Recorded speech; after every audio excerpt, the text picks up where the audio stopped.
trazendo aqui mais um episódio para falar da rodada dupla de Diriyah, a única corrida noturna da Fórmula E até o momento, né? Porque não sabemos como vai ser Tóquio. Gostaria que fosse noturno? Gostaria, mas não sei se vai ser assim. Porém, muitas coisas aconteceram nesse final de semana aí de Diriyah. A gente teve aí Nick Cassidy com 3 pódios seguidos, Jake Dennis também vencendo, DS Penske aparecendo, McLaren aparecendo, muita coisa. E para falar de como foi o dia, aqui traz um resumo, uma análise, eu trouxe a Renata Correia, que a gente já trouxe outras vezes, quem acompanha aqui o podcast sabe.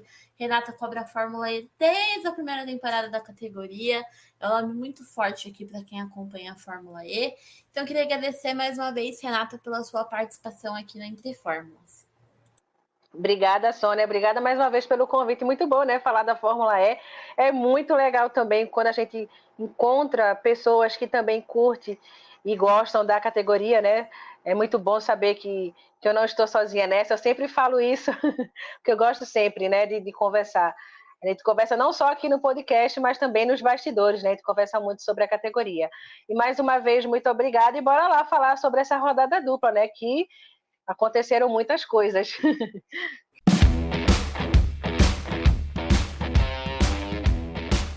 Eu já quero começar falando do atual campeão da Fórmula E, o Jake Dennis. Se a gente pegar o retrospecto aí, lá no México, ele ficou em 9º lugar. E aí, na corrida de Diriyah, ele venceu a rodada 2, né? A corrida de sexta. Já a corrida de sábado, ele foi um pouco prejudicado ali, porque na classificação o Buemi bateu ali no grupo B e acabou interrompendo a sessão. Isso acabou atrapalhando a volta de todo mundo que estava vindo ali atrás. E, querendo ou não, ele acabou sendo prejudicado. Até que ele fez uma corrida interessante de recuperação. Ele acabou correndo em 10º lugar, mas tomou uma penalização, né? Foi punido por ter feito ultrapassagem em bandeira amarela e acabou perdendo 2 posições. Mas, assim, o Jake Dennis teve um começo, assim, México, a Andretti sumiu, né? Muito por erros, assim, da própria equipe. O próprio Jake Dennis falou que foi erro da Andretti de estratégia. E eles mostraram que tem ritmo aqui em Diriyah, voltaram mais forte, colocaram esse powertrain da Porsche aí para funcionar. Como é que você está enxergando esse começo de temporada do Jake Dennis, ele que no momento está em 4º lugar aí no campeonato com 28 pontos? Bem, Jake Dennis é o piloto que é um dos favoritos para ganhar a Fórmula E, né? Vencer a Fórmula E, ser o novo campeão, ser o bicampeão, mas eu sempre gosto dessa rotatividade de campeões, né? Eu não gosto, por exemplo, o Jean-Eric Vergne sendo bicampeão, mas é assim mesmo. Eu acho que início de temporada sempre acontecem os altos e baixos de todas as equipes, mas Jake Dennis aí vem muito forte.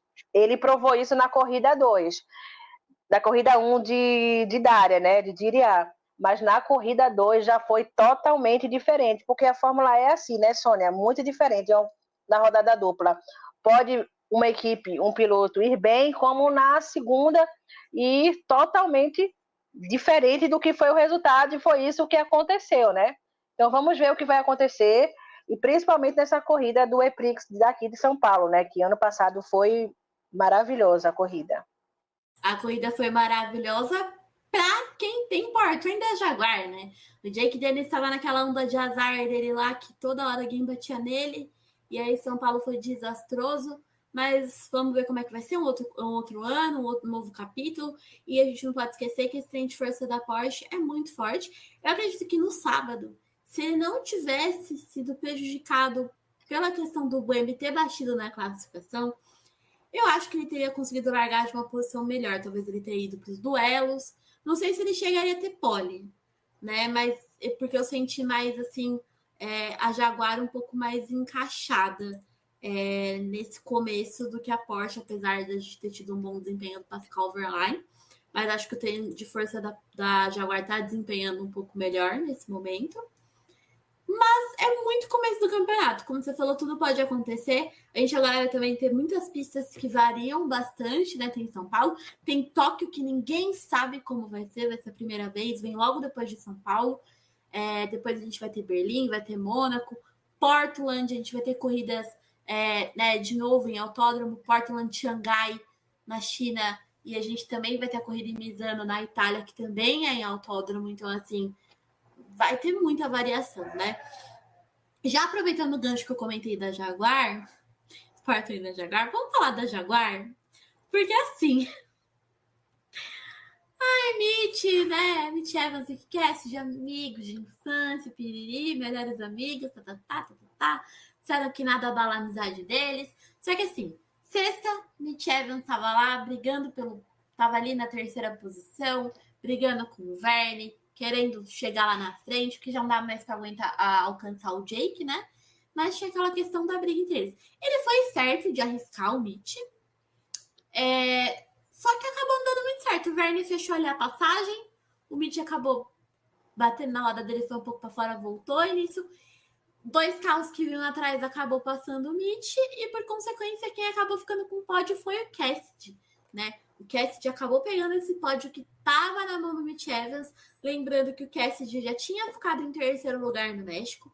Aí na primeira corrida de Díria, ele na primeira terceiro lugar no México, não, deixa eu corrigir aqui o que eu falei. Foi terceiro lugar, sim, no México. Aí na corrida 1 de Díria, ele ficou em terceiro, por conta disso que aconteceu, e ele ganhou a segunda corrida em Díria. Então, assim, até quando essa lua de mel da Jaguar vai durar, que tá tudo bem, tá tudo certo? O Mitch tem que. Eu acho que o momento do Mitch é agora em São Paulo. Acho que ele tem que tentar buscar esse pódio em São Paulo para dar uma levantada na moralzinha dele. Não que ele não esteja com moral, porque ele ficou, né? Conseguiu bons pontos. O Jaguar tá liderando, se eu não me engano, o campeonato por equipes. Estão indo bem no começo. Ele fez pole, o Mitch Evans, então não é crise na Jaguar, nada disso. Só que é uma questão de disputa, né? O Mitch tá na Jaguar faz muito tempo. Eu fico pensando muito nisso. Será que o Cassidy vai ser campeão pela Jaguar primeiro do que o Evans, cara? É isso Não, que vai marca na minha ser. cabeça. Não, isso aí vai ser demais, viu? Agora sim, Sônia. Eu entendo o que você falou, que da questão do Evans, né, ter tentado ultrapassar, mas eu sou um pouquinho contra isso. Eu já escutei alguns comentários das pessoas dizendo que ele fez o certo, mas na minha concepção, acho que ele não fez o certo. Eu arriscaria de ficar na terceira posição para ter mais ponto para a equipe, ter pódio para a equipe, por quê? Muitas vezes esses pontos que ele perdeu nessa corrida pode fazer falta lá na frente. Porque a gente sabe que a Jaguar volta e meia precisaria, em algumas corridas, em alguns campeonatos, melhor dizendo, faltaram justamente esses pontos. Então, assim, foi erro crucial. Eu sei que porque assim, essa ultrapassagem foi no Verne, não foi? Então. Foi no Verne e foi meio polêmico. Eu falei com o Nick Cassidy, entrevistei o Nick Cassidy. Ele falou que ele entende a decisão da direção de prova, mas que ele acha que o Verne acabou fechando até demais o caminho para o Mitch, que já teve situações parecidas nas quais o piloto foi punido, e que ele ficou muito surpreso que o Verne não recebeu nenhuma punição, que ele achou que o Verne foi um pouquinho desleal, que ele sabe que o Verne ele é muito bom nisso, de fechar o caminho, só que ele, na visão dele, já teve muitas situações semelhantes em que o piloto foi punido, às vezes até desclassificado, por fazer a mesma coisa. E que ele achou então, que ele foi o que ele falou, né? Mas aí, tipo assim, é muito ambíguo essa questão, porque é muita interpretação, né? pois Mas é o que você falou também. A gente viu a Jaguar perder campeonato porque faltou pouco ponto, assim. E assim, o Verne é difícil ultrapassar o Verne. Se eu estivesse no lugar do Mitch Evans, eu sei que o piloto tá lá para correr e quer conquistar mais pontos, quem sabe ali. Eu sei que naquela situação seria difícil ganhar a corrida, né? Porque a vantagem do Jake Dennis era muita. Mas, assim, se eu sei que o piloto que está na minha frente é um piloto que é difícil de ser ultrapassado, porque o Verne é um piloto difícil, viu? De ser ultrapassado, eu ficaria ali aguentando a terceira colocação e garantindo um pouco mais de pontos, sabe? Essa, pelo menos, é a minha concepção. Eu acho que ele errou. E não é a primeira vez que ele erra. E o Evans é um piloto, eu vou deixar bem claro aqui, é um piloto que eu curto muito, é um piloto que eu até torço para ele ganhar o campeonato, né? Toda vez quando eu fico falando isso, eu tenho até medo, porque eu fico zicando tantos os pilotos, meu Deus. Mas eu espero que isso não aconteça dessa vez. Mas o Evans sempre é um dos meus favoritos para o campeonato, sabe? Foi erro. Eu espero que ele vá bem. Eu gostaria realmente que se fosse alguém da Jaguar que fosse campeão, obviamente era o Evans, né? Não o Nick Cassidy. Não estou desmerecendo o Cassidy. Eu gosto do Nick Cassidy, mas eu acho que vai ser pauleira aí os dois, viu, no campeonato. Não vai ser esse negócio de amiguinho, não. É muito pela história do Mitch também, né? Que a Cooper fala ela há muito tempo. Sabe o tempo que o Mitch tá se dedicando pra Jaguar. Então, quando a gente fala muito disso de putz, né? O Cassidy ser campeão antes do Mitch na Jaguar é por conta de todo o histórico que o Mitch Evans tem com a própria Jaguar, né? O quanto que ele lutou com essa equipe por muitos anos. Então acaba sendo uma coisa bem agridoce, assim, porque o Cassidy tá num momento muito bom. Desde o ano passado, tá numa crescente. Pilotou mais que o Evans ano passado no campeonato, na minha opinião. Não é à toa que terminou, foi vice-campeão, terminou na frente. E tá começando muito forte. E não tem bobo, sabe? Não tem bobo ali nesse grid. Mas vamos ver como vai ser o desenrolar, né, agora mais pra frente. Eu acho que o Cassidy tá muito focado no que ele tem que fazer. E, assim, você vê que ele tem um respeito muito grande pelo Mitch. Ele tem um respeito muito, muito grande pelo Mitch. Tanto que quando aconteceu o negócio na corrida de sexta, na corrida que o Mitch vacilou aí e perdeu o pódio, as entrevistas que ele deu pós, ele falou, não é que óbvio, eu tô muito contente com o meu pódio, mas, tipo assim, o Mitch foi pole, né? Eu acho que, pelo todo o desenho da corrida, era ele que merecia estar aqui. E até falando com ele depois, entrevistando depois, você vê que é realmente, assim, um carinho genuíno que eles têm um pelo outro.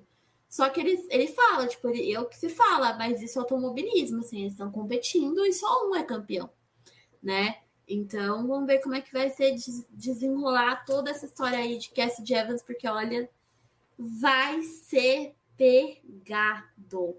Eu quero entrar num tópico que eu tô muito contente. Sei que é começo de temporada, gente, mas assim, a gente tem que falar do que tá acontecendo agora com o começo de temporada.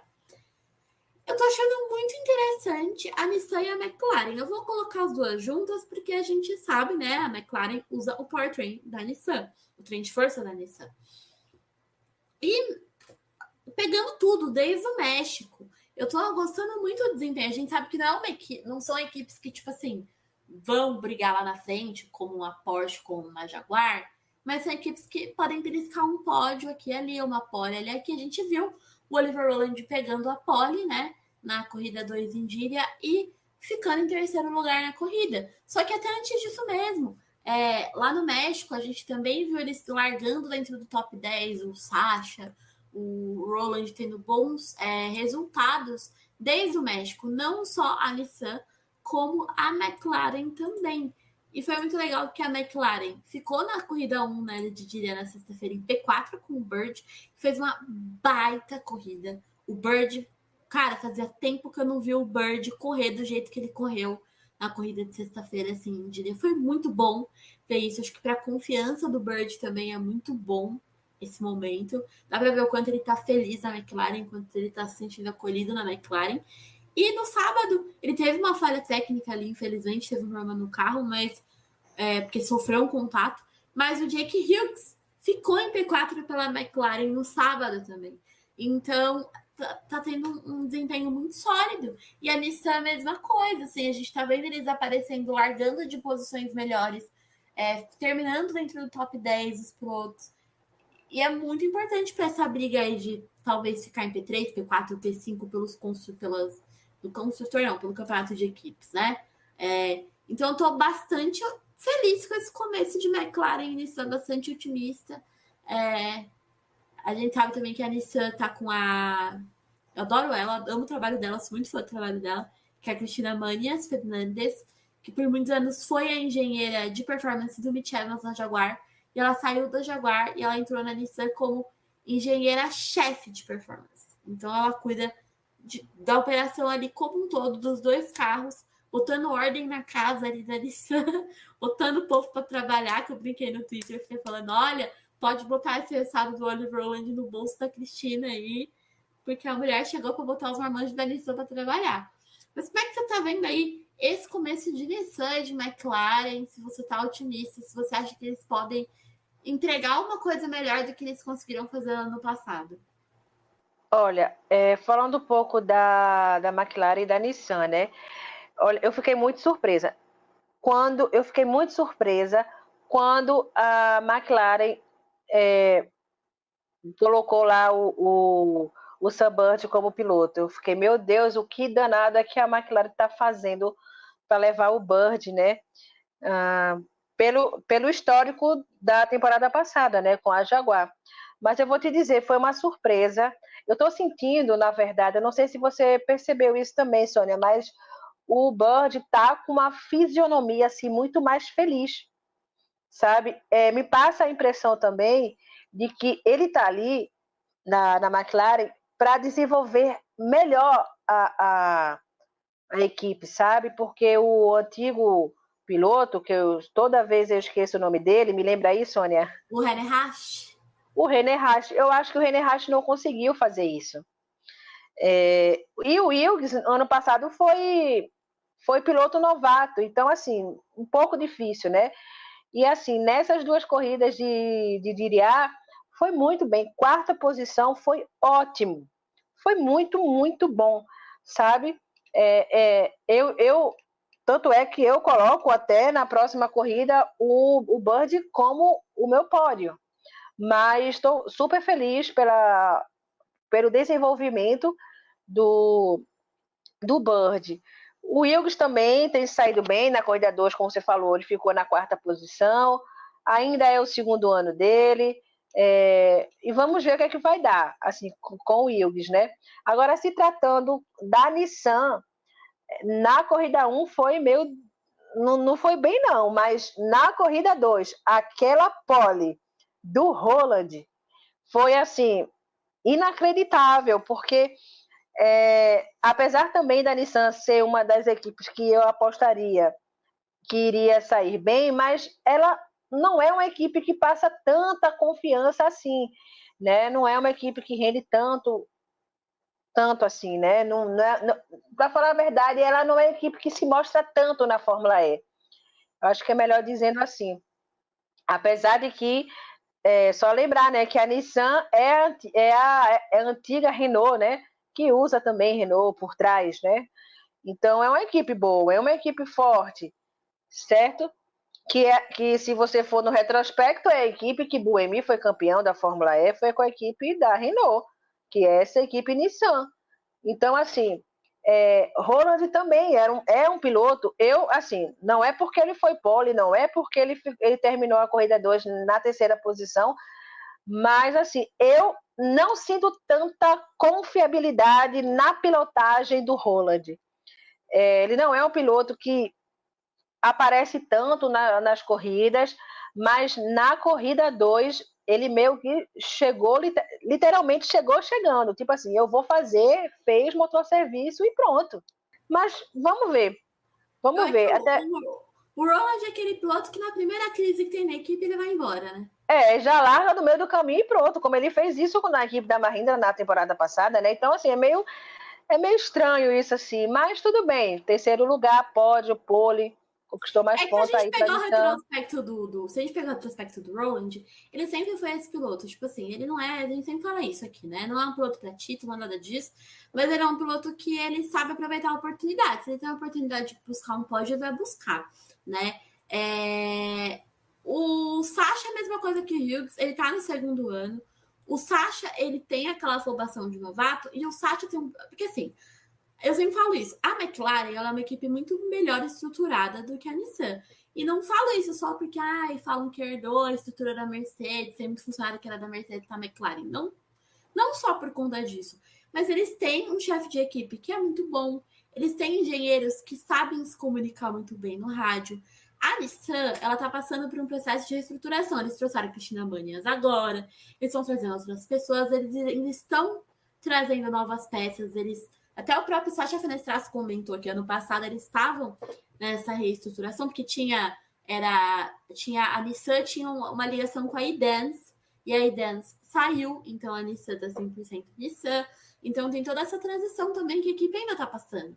Então eu acho que a McLaren é uma equipe mais redondinha, mais fechadinha do que a Nissan nesse sentido. A Nissan tem algumas peças ali, na minha opinião, que precisam ainda ser trocadas, que precisam ser melhoradas. Quem sabe com a Cristina chegando e se entrosando com a equipe conforme o tempo, ela não consiga fazer com que a equipe consiga evoluir muito na forma de se comunicar. Porque, por exemplo, eu não gosto muito do engenheiro que Sasha Fenestras tem. Eu acho que ele é um cara extremamente perdido, não ajuda o Sasha, deixa o Sasha mais afobado, né? Ele só quando o Sasha tá ficando muito nervoso que ele fala, calma, respira. Acho que é só para isso que ele serve, assim. Porque eu ouço muitos rádios dos pilotos durante a corrida e muitas vezes o Sasha pede informação e o cara não sabe informar pro Sasha, sabe? O básico. E o Sasha precisa...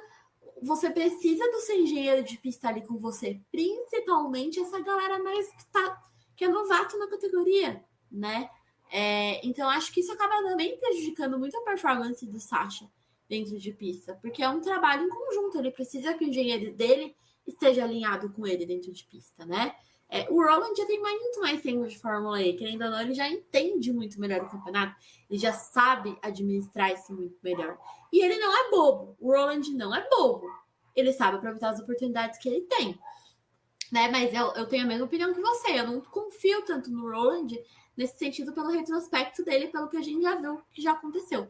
E o Roland também tem mais idade, a gente precisa levar também isso em conta que o Roland é mais velho, então teoricamente a carreira, né, tá mais perto de acabar do que a do Fenestras, que tem 24 anos, né? Então tem essa questão também. Vamos ver também como é que vai se desenvolver essa parte do Caio Collet, se ele vai realmente ficar mais próximo da Nissan, se ele vai trabalhar próximo da equipe. Eu espero que ele consiga, quando for possível, de estar com a equipe, de aprender. Eu já vou até trazer um tópico só, emendando para finalizar essa parte, que um cara que eu gosto muito, tá fazendo isso muito bem, é o Zane Maloney, na Andretti, reserva da Andretti, piloto que é da Fórmula 2. Desde que ele foi fazer teste na Fórmula E ano passado, ele foi o primeiro novato a chegar. Você nunca vê esse menino parado. Ele tá sempre com alguém da equipe perguntando, tirando dúvida. Agora mesmo nesse Prix que teve tanto no Prix do México quanto no Prix G, ele estava com a equipe, porque a Fórmula 2 não começou ainda a temporada, então ele tá com a equipe. Todas as vezes que você vê esse menino no box, ele tava conversando com o engenheiro. Antes da corrida começar, ele tava trocando ideia com o Jake Dennis. E eu gosto muito da postura dele, genuinamente interessado. Todos os treinos que teve de Fórmula E, de teste, ele tava, e ele é sempre o primeiro novato que chega. Tipo, a galera chega na quinta-feira, ele tá desde segunda já com a equipe, assim. E ele é o último a ir embora. Ele vai embora com os mecânicos, assim. Então, cara, eu acho isso sensacional. E eu tenho pra mim que, dependendo de como for Andretti, se o Nato for ficar na Andretti mais um ano, ou se ele sair for para outra equipe, ou sair da Fórmula E, eu acho que esse assento do lado do Jake Dennis, muito em breve, vai ser assumido pelo Zane Maloney, até porque a Red Bull a gente sabe que é complicada na Fórmula 1, ele não tá mais na academia de pilotos da Red Bull.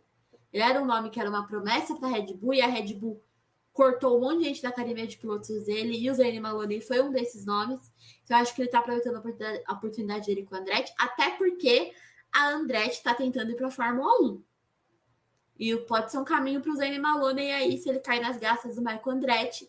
Se o Andretti conseguir entrar na Fórmula 1, pode ser que leve o Zane Maloney. E aí vamos ver como é que vai ser aí esse caminho. Mas um bom começo aí de McLaren de Nissan, dadas as devidas proporções.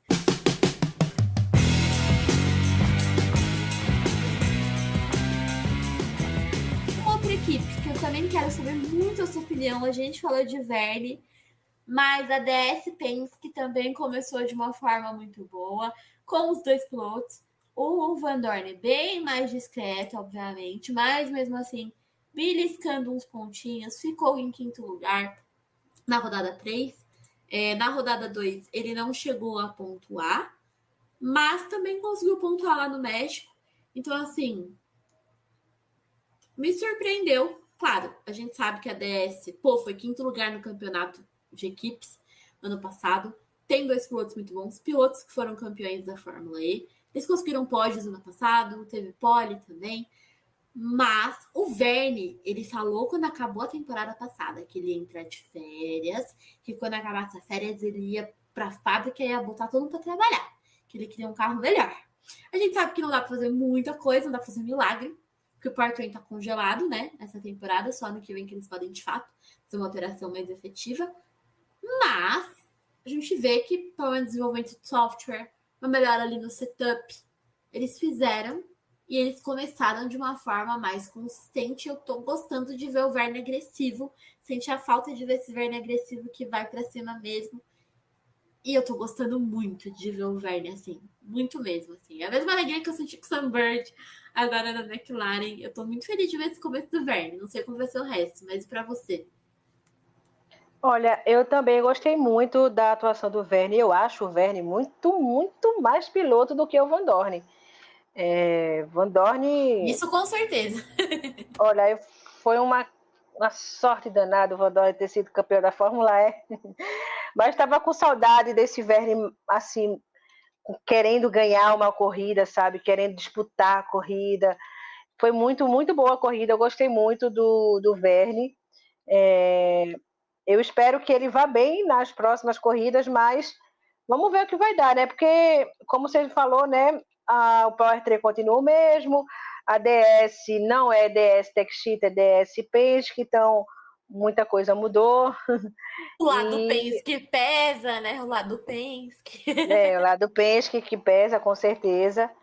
Mas realmente espero que nas próximas ele vá bem também, só não seja campeão, para não ser tri. Mas enfim, Renata, gostei. inimiga do povo tendo um monte de título. Não, não, fica chato a categoria. Não gosto, não. Tem que ter rotatividade. Mas eu acho que Mas faz muito tempo que ele foi bicampeão. Pô, ele foi na quinta temporada, a gente já tá na 10ª, acho que já pode ganhar. O ruim pra mim é se for seguido, assim, tipo, ganhar 1, 2, vocês ganham Fórmula 1, que o cara vai ganhando 600 títulos seguidos, sabe? Agora, se faz 5 anos que ganhou, poderia ganhar. Não, que, não acho que vai ganhar com esse carro, obviamente. Mas eu acho que nesse sentido de ter tempo, ter um espaço, eu até aceito. Mas eu concordo com você que é legal ter uma variação. Mas o pô, Verne agressivo desse jeito que ele tá, cara, é bom de ver, porque é bom pro campeonato. Você faz todo mundo se mexer. era como se fosse. O Verne, para mim, é como se fosse o Lucas de Graça, tá? Assim, entendeu? Porque os dois têm a mesma personalidade, tem, eu acho a forma de guiar dos dois muito parecidas também, né? Então, era muito bom quando a gente via o Lucas na época ainda da Audi, né? Que ele disputava a corrida, era massa demais as corridas do Lucas. Mas enfim, eu espero que realmente o Verne esteja com esse mesmo pique até toda a temporada. É isso que eu espero, Sônia. Bom, eu também espero, assim, a gente sabe que ele é muito bom. Não tem. É o único bicampeão da categoria por um motivo, né? Tem essa questão também. Que quero falar. Vamos falar um pouco da Envision primeiro, depois eu vou falar do Sérgio, que acho que a gente tem que falar do Sérgio também, que teve um final de semana muito importante assim para RT. Mas eu queria falar rapidinho, brevemente da Envision, porque assim, Robin Franz pegou um pódio aí, foi segundo lugar. A gente sabe que o Buemi foi segundo lugar no México, só que chegou em dia assim, o Buemi lascou, bateu esse carro 2 vezes no treino livre, depois bateu na classificação. E tem uma coisa que, assim, a gente sabe que o Buemi é muito bom, o Buemi é muito rápido, mas o Buemi, ele, principalmente nos últimos anos, assim, tem errado muito, muito. No passado, também, na segunda parte do campeonato, ele teve umas atitudes dentro de pista que fez ele perder muitas chances de pontuar bem, de pegar pódio. Eu confio muito mais na solidez do Robin Franz hoje do que o do Buemi. A gente sabe que o Franz também teve muito perto de conseguir o título lá na 7ª temporada, quando o Nick DeVries foi campeão. Mas para mim eu enxergo muito hoje, apesar do Buemi ter começado bem também a temporada, Mas eu acho que o cara da Envision vai ser o Robin Friends aqui na continuidade da temporada. Eu confio muito mais na solidez do Friends do que na do Buemi. Como é que você vê essa dupla da Envision? E você acha que o Buemi, ao longo da temporada, ele vai começar a ficar um pouco para trás do Friends? O piloto da equipe, para mim, é o Robin Fries. Robin Fries é o tipo de piloto que parece até um pouco contraditório, porque o que eu vou falar aqui, mas é um piloto que não é um piloto que apareça muito em tudo, né? Ele é um piloto muito discreto, sabe? Eu sempre falo assim, o Robin Fries ele tem a cara assim de um menino muito bom, muito bonzinho, sabe? Ele me passa isso. E eu ainda fico nessa questão, por que o Robin Fries saiu da Envision para ir para a equipe da Abit, sabe? Porque ele encaixava muito bem com a equipe. Talvez pelo Boemi, não sei. Era o Cassidy que estava com ele, né? O Cassidy, disso, é Então, verdade. o Cassidy começou a crescer bastante, mas eu também acho que teve umas desavenças dentro da equipe. Até ele não entrou em detalhe, mas ele comentou num podcast que, óbvio, eles nunca vão falar 100%, porque é um assunto interno da equipe, mas que teve umas desavenças de decisão ali interna. Eu fico me questionando se a Envision começou tipo, a priorizar um pouco mais a visão do Cassidy do que a dele dentro da equipe, embora ele estivesse há mais tempo na Envision, né? Porque o Cassidy chegou quando ele estava na equipe. Só que ele encaixou muito bem na Envision. É exatamente isso que você falou. Ele era muito bem encaixado na Envision. E ele quase foi campeão com a Envision na 7ª temporada, se não fosse o desastre que foi Berlim. Porque ele tava pau a pau com o Nick DeVries ali. Ele é mais uma galera do grid, mas por muito tempo ele liderou a 7ª temporada por diversas soldadas. Né? E a gente sabe que o Franz ele é um piloto extremamente campeão. Onde ele correu, ele foi campeão. O Franz. Né? E é isso que você falou também. Eu acho ele muito mais sólido para a Envision, para a visão que a Envision tem. Ele é um pouco mais novo do que o Boemi. E ele é muito discreto, isso que você falou. O Franz, ele tem uma personalidade que eu gosto muito, que ele é um cara meio que irônico, ele é na dele, ele solta umas brincadeiras e tal, mas ele é quieto. Ele fala só o que ele tem para falar, e quando ele fala fora de pista, ele sempre zoa com alguém, brinca com alguém, mas ele é bem na dele, assim. Só que ele sabe muito o que ele quer também, o Frank. Ele sabe muito bem o que ele quer. Sim, nessas duas corridas, né? Na corrida 1, ele ficou na 10ª posição, conseguiu marcar ponta ainda para a equipe. E na corrida 2 ficou aí na 2ª posição, foi muito bom, pegou pódio. Então, assim, não tem o que falar. O Robin Fries, para mim, é o piloto da equipe. O Boemi, eu não acredito tanto no desempenho dele, daqueles chiliques dele, sabe? Isso, para mim, eu acho que ele já passou até da idade de fazer esse chilique todo, esses showzinhos todos dele aí, sabe? Ao invés de reclamar, trabalha. Não, é exato, e a gente sabe, a gente sempre brincava muito falando, o aposentado favorito, tá. Ainda falo isso. Mas, querendo ou não, ele voltou a entregar coisas que não tá entregando nada faz um tempo. Então, na temporada passada, ele voltou a entregar alguns resultados, a ter uns vislumbres. Essa temporada também pegou pódio, né, no México. Mas é isso que você falou também. Eu acho que ele perde a cabeça muito fácil. E o Franz, eu sempre falo, ele é um dos meus pilotos favoritos na questão de escalar grid. Ele é muito inteligente para escalar grid, para buscar posição. Se a gente lembrar lá na 7ª temporada, era ele, o de graça e ele, assim, escalando o grid, era um negócio, assim, insano de ver. E vai ser legal porque a gente vai ter umas pistas mais rápidas também. Tem São Paulo, Berlim, que ele foi muito bem, que ele conseguiu pegar pole com uma Rabbit ano passado. Então, assim, é uma pista que ele gosta. Então, ele tá com um carro bom para isso, um Powertrain Jaguar. Então, assim, eu também vou nessa. Para mim, ele é o piloto da equipe. E eu não ia reclamar, não, de ver ele nessa briga pelo título que eu tô falando desde sempre. A galera bate muito na tecla de Mitch Evans, Nick Cassidy, Pascal Verlaine, Jake Dennis, e tá deixando a Envision de lado. E a Envision é a atual campeã por equipes. A Envision bateu a Jaguar. Então, assim, ficar de olho na Envision aí, porque o Robin Fries, o que você falou, ele é quietinho, mas ele vem comendo pelas beiradas. Quando você perceber, ele vai estar lá, ó. Você nem vai perceber, ele vai estar lá em cima. Quando vê assim do nada, gente, como assim? O Fra já tá aqui, é tipo isso.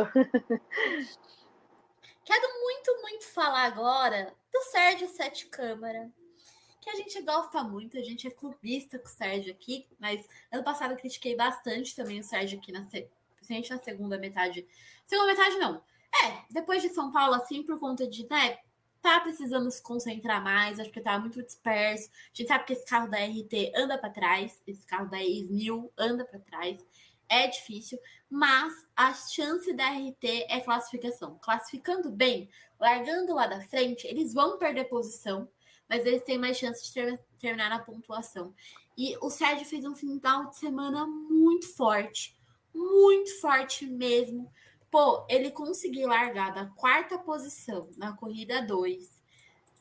Naturalmente ele ia perder posição, naturalmente ele ia cair de posição, mas ele terminou em P9 essa corrida. E a corrida 2, ele largou já quase no final do top 10. Então era muito difícil ele conseguir pontuar, largou de P9. Mas eu gostei que quando começou a corrida do sábado, né? A segunda corrida de gíria, eu achei que ele ia perder o P9 muito mais cedo do que ele perdeu. Porque ele segurou o Sunbird por muitas voltas ali, com um carro muito inferior ao carro da McLaren. E ele tá feliz, ele tá empolgado. A gente tá vendo o Sérgio de um jeito que a gente não viu na temporada passada. Ele foi realista, ele falou que São Paulo não é uma pista muito boa pro carro da RT. Não sei se eu concordo muito com isso, porque ano passado eles foram muito mal, mas acho que também ele tá querendo abaixar um pouco. Tem esse lado também que não foi muito bem ano passado, ele tá tentando ser cabeça, mas eu também acho que ele tá tentando colocar as expectativas de todo mundo lá embaixo, para ninguém chegar com muita esperança em São Paulo, né? Até para ele chegar menos pressionado, assim, né? Eu sinto também que tem esse lado, que ele tá falando muito, tipo, a pista não é boa pro nosso carro, que assim, não esperem nada de mim. Tenho as expectativas baixas, porque daí, se você já tem a expectativa baixa, se não der certo, você já esperava que não ia dar certo, mas se der certo, você vai falar, caramba, mandou bem, né? Mas eu tô gostando muito de ver o Sérgio nesse começo, o ar dele. E eu fiquei muito preocupada, porque o México ele não conseguiu correr, né? Deu aquele problema na bateria, eu não conseguiu correr. Eu fiquei muito preocupada se isso iria afetar ele nesse começo. E que bom que não, e que bom que não afetou o Sérgio nesse começo de temporada. Como é que você tá vendo esse começo de temporada do Sérgio? Os resultados que ele teve, se você tá com essa mesma impressão que eu, que ele tá mais centrado, tá mais feliz nesse começo, porque ele precisa, né, fazer bons resultados com a RT para buscar uma equipe melhor na próxima temporada. O Serginho nessa primeira corrida foi excelente, gostei demais, demais da corrida dele. Torci muito, fazia tempo que eu não torcia assim pro Serginho e pro piloto brasileiro também, né?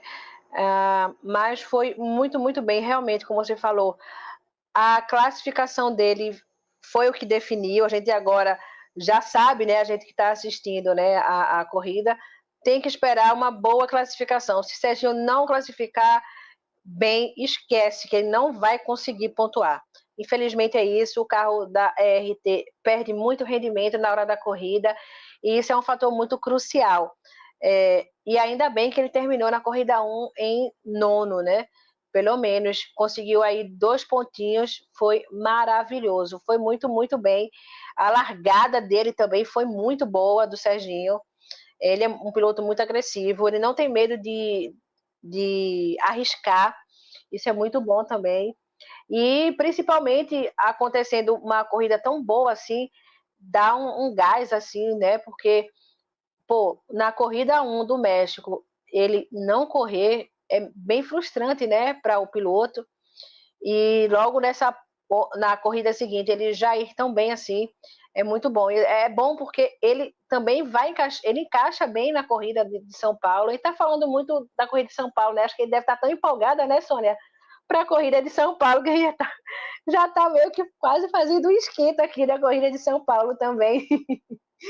Mas é muito bom, porque ele apanhou muito com esse carro do G3 por muito tempo, por muitas rodadas.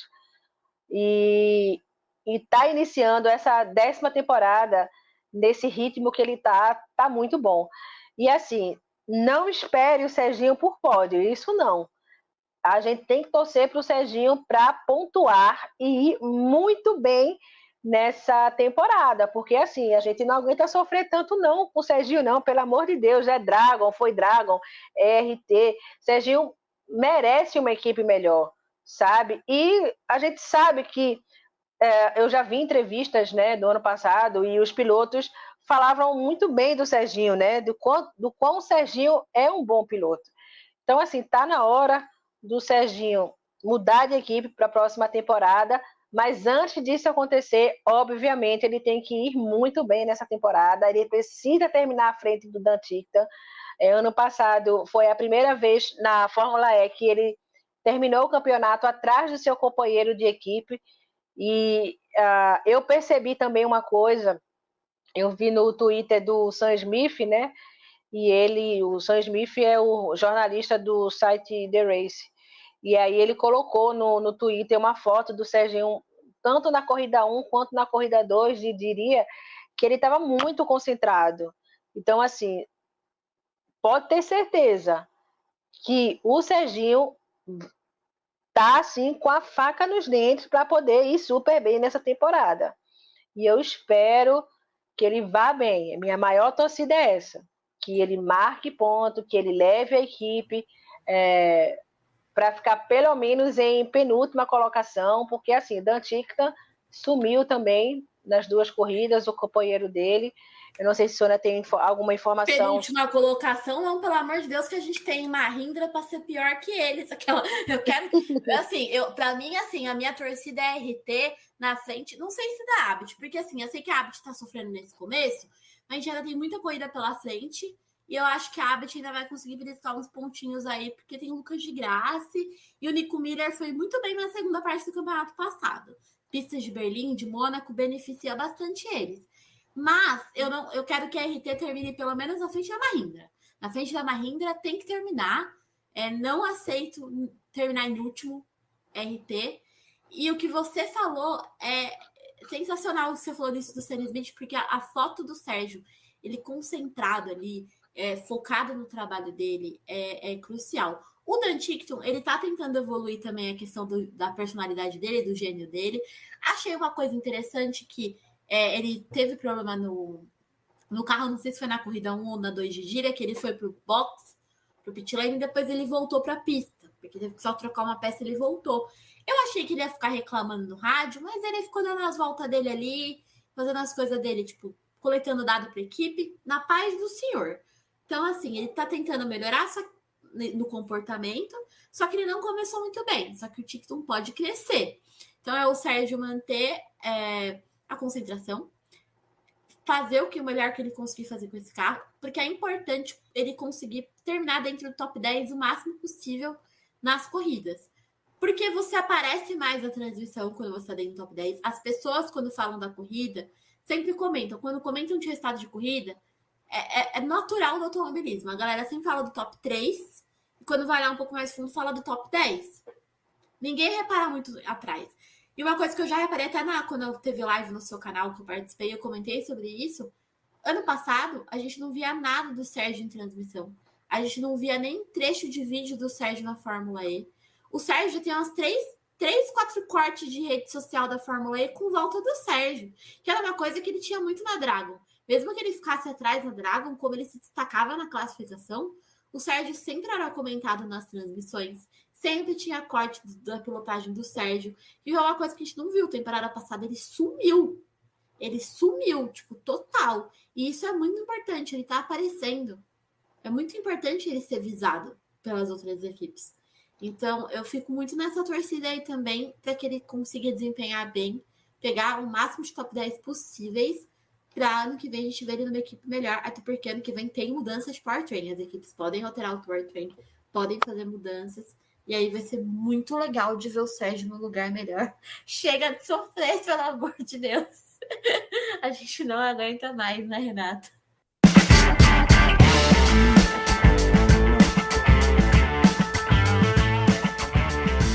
Vamos fazer uma passadinha rápida na Maserati, porque a Maserati tá meio caótica. A Maserati saiu bastante gente. O roster, até agora eu não entendi porque que o roster saiu da Maserati. Ele tá na transmissão da Fórmula E.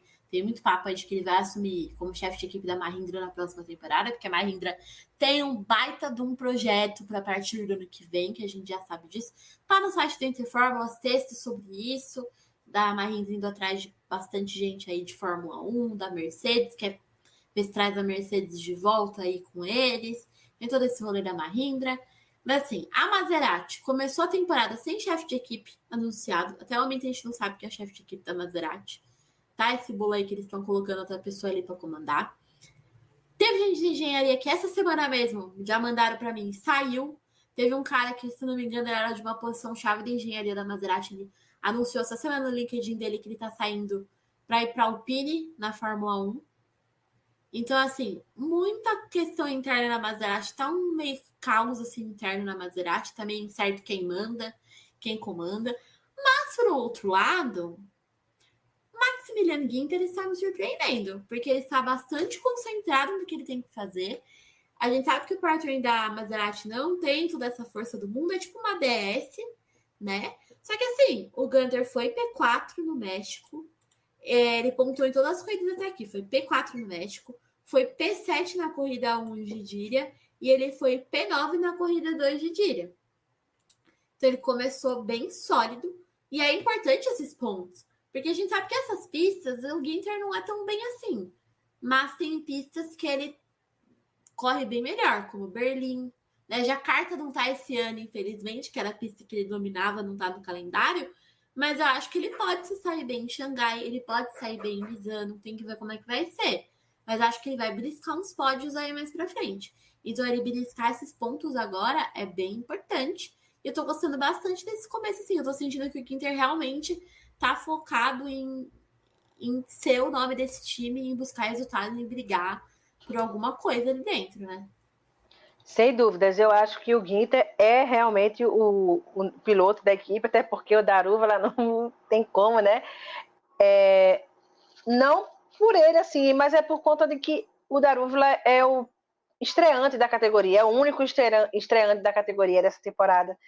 Então, eu gostei muito da temporada passada do Ginter na Maserati e não esperava menos nessa temporada, não. Ele conseguiu acertar o carro, pegar a mão do carro, eu acho.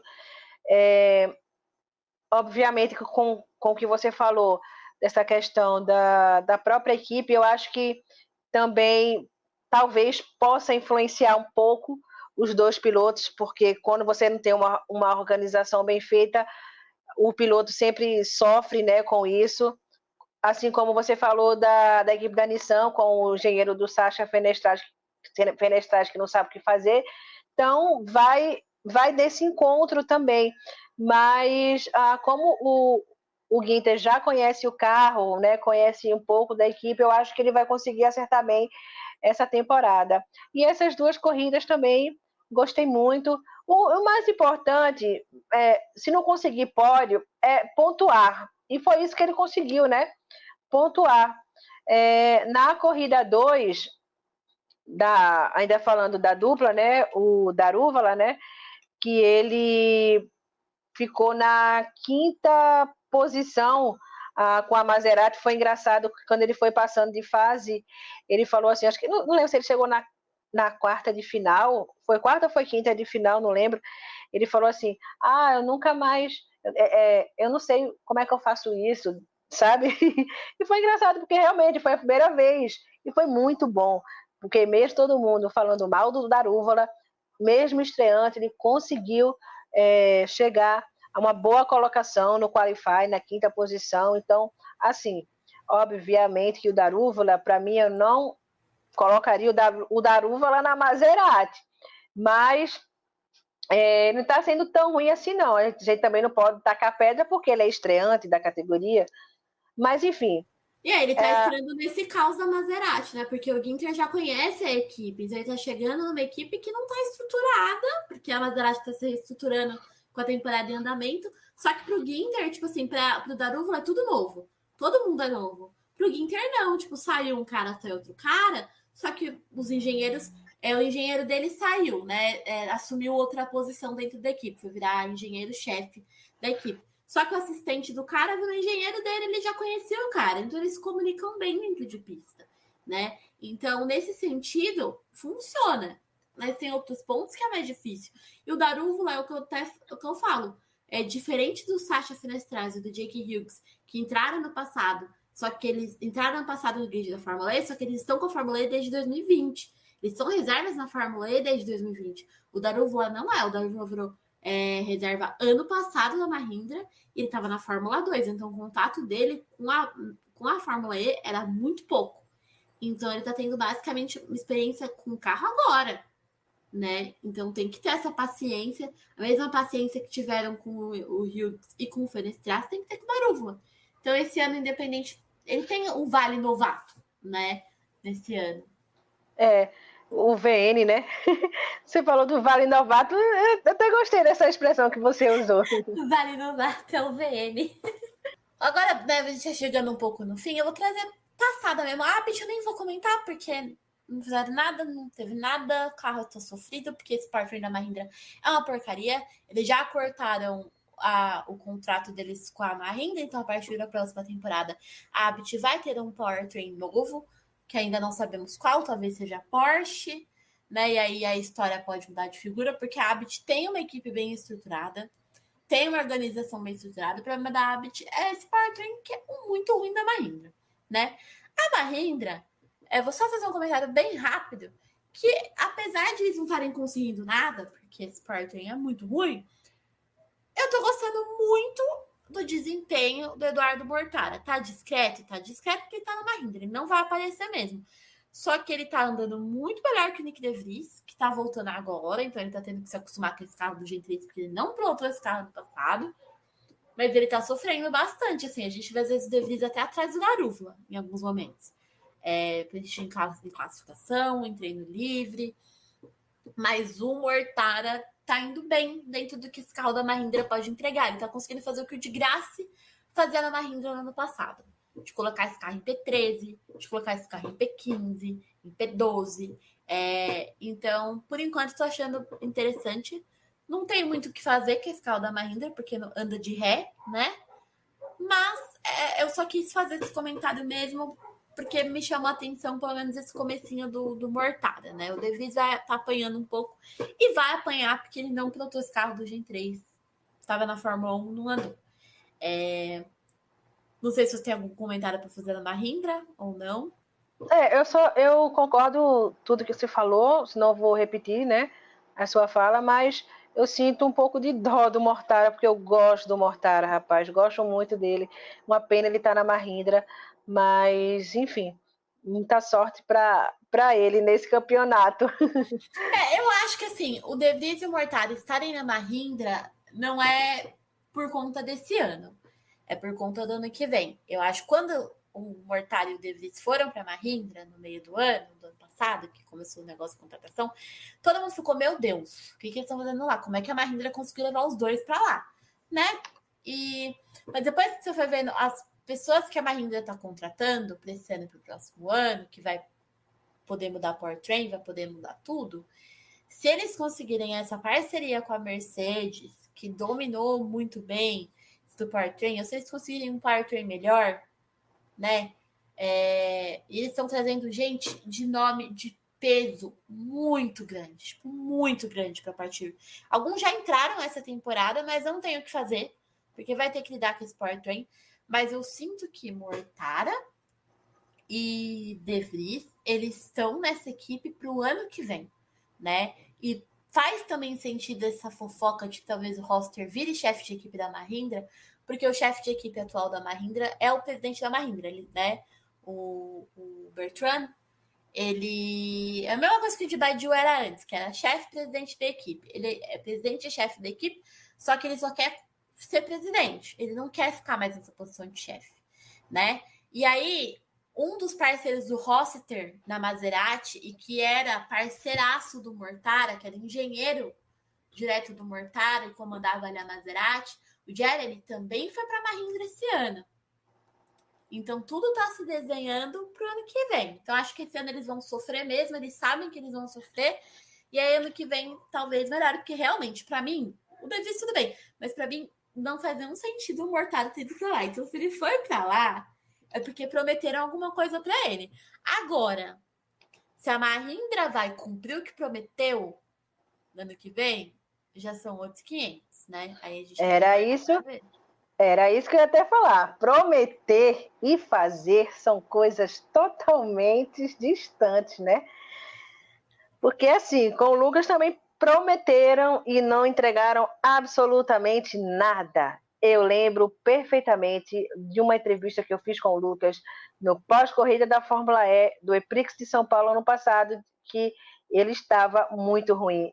E eu perguntei o que foi que aconteceu na corrida, mais ou menos isso, e ele respondeu: a equipe está muito ruim. Então, assim, o prometer e o fazer não me passa confiança quando se trata da Mahindra. E eu assino embaixo. E para finalizar aqui o nosso papo, que eu deixei para o final, falar de Porsche, tá? Falar de. Vou falar primeiro do Pascal Wehrlein, depois da Costa, porque o tópico, na verdade, é o da Costa. Mas, assim, o Wehrlein, que venceu lá no México e tal, eu acho que ele até saiu no lucro aqui em Díria. Ele sofreu na classificação, não foi bem nas duas classificações, a gente sabe disso plenamente. A classificação da corrida 2, até que ele conseguiu largar lá da 10ª posição e tudo mais. Só que apesar de tudo, ele conseguiu pontuar em todas as corridas. Ele venceu no México, na corrida 2 de Díria, ele ficou em P8. E na corrida 2 de Díria, não. Na corrida 1 de Díria, ele ficou em P8. E na corrida. É porque é a rodada 3, né? Tô ficando doida, tô confundindo. No México, ele ganhou. Na segunda corrida de Díria, na rodada 2 de Díria, ele foi P8. E na rodada 3 aí, ele foi P7. Consegui resolver, porque confunde tudo quando tem rodada dupla. E assim, conseguiu ir muito bem. Só que, por um outro lado, eu acho que dentro de tudo que aconteceu, eu acho que ele tá. Não vou criticar o Pascal agora, porque não conseguiu bem na classificação, mas pelo menos conseguiu pontuar. Não saiu de mão abanando em nenhuma das etapas.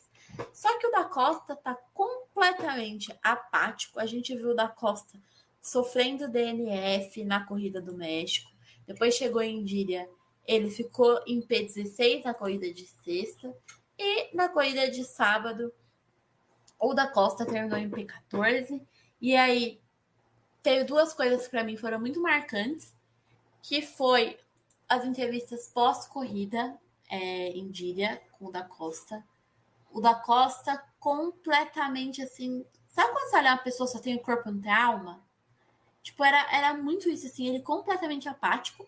E depois saiu uma entrevista, né, do Sam Smith, uma matéria do Sam Smith, jornalista do The Race, com o da Costa, que é bem agoniante de ler o texto, tipo, porque você sente, tipo, o da Costa, ele falou, eu não sei por exemplo, porque no passado, quando eu tava com problema, eu sabia definir o que era esse problema, eu sabia o que estava acontecendo, eu sabia o que era. E agora eu tento procurar essas respostas e eu não sei o que é. Eu falo pra ele, eu tô chegando na equipe, tô falando pra equipe, tipo, pra me ajudar da maneira que for possível. Você vê um desespero, assim, no da Costa, que eu nunca vi. Nem a temporada passada, quando ele passou por dificuldade, ele tava abatido, mas ele não tava sem alma como ele tá agora, assim. E é muito, muito, eu nunca vi o da Costa desse jeito, sabe? E é muito difícil, assim, é muito ruim, porque a gente sabe que o da Costa consegue fazer com qualquer coisa que põe na mão dele. Né? Ele mesmo falou nas redes sociais, está passando um momento difícil, não entrou em detalhe, talvez seja acontecendo alguma coisa do lado pessoal, também pode ser alguma coisa que esteja afetando, né? Isso faz sentido também, mas essa entrevista com o Sam Smith, assim, doeu no coração, assim, doeu, assim, no coração de ver como o da Costa tá era uma fala assim desesperada, de você ler o texto e você ver que tem um desespero ali, sabe? E é meio assustador, assim, porque eu nunca pensei que eu fosse ver o da Costa desse jeito, do fundo do posto, do jeito que ele tá.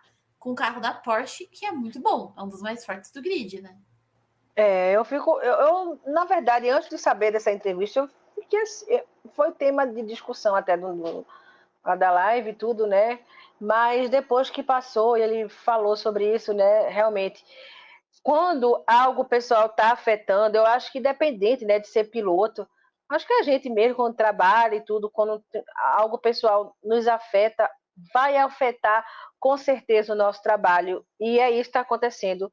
Ele não entrou em detalhes, mas é triste ver o Da Costa assim.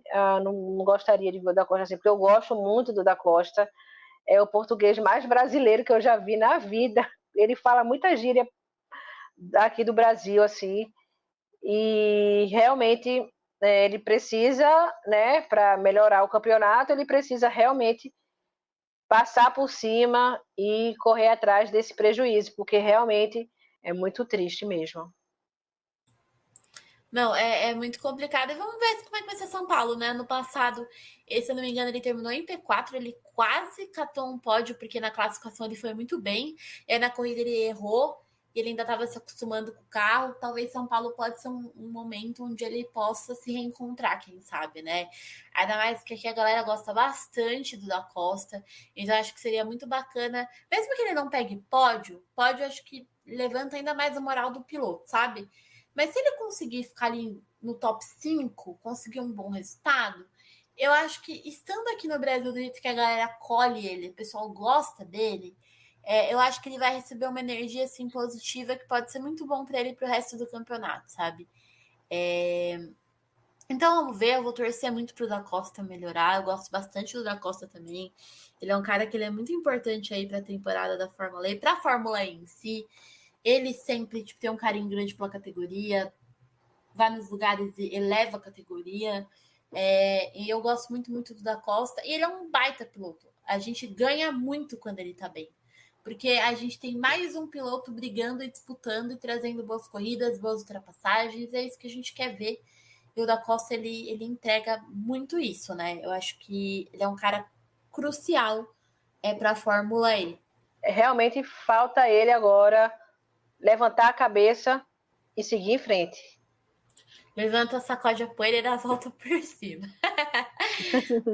Passando aqui rapidinho, só encerrando o nosso papo, passando rapidinho aqui pelo top 5 das equipes. A gente está com a Envision em quinto lugar com 37 pontos, a Andretti em quarto lugar com 37 pontos também, a Porsche está em terceiro com 38, a Penske em segundo no campeonato nesse momento com 47 pontos, e a Jaguar tem 78 pontos em primeiro lugar.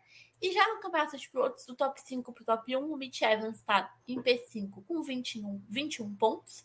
O Jake Dennis está em quarto lugar com 28 pontos. O Verne em terceiro com 33. O Pascal Wehrlein com 38 pontos. E o Nick Cassidy liderando nesse momento com 57 pontos o campeonato. Então, começando muito forte aí o Nick Cassidy.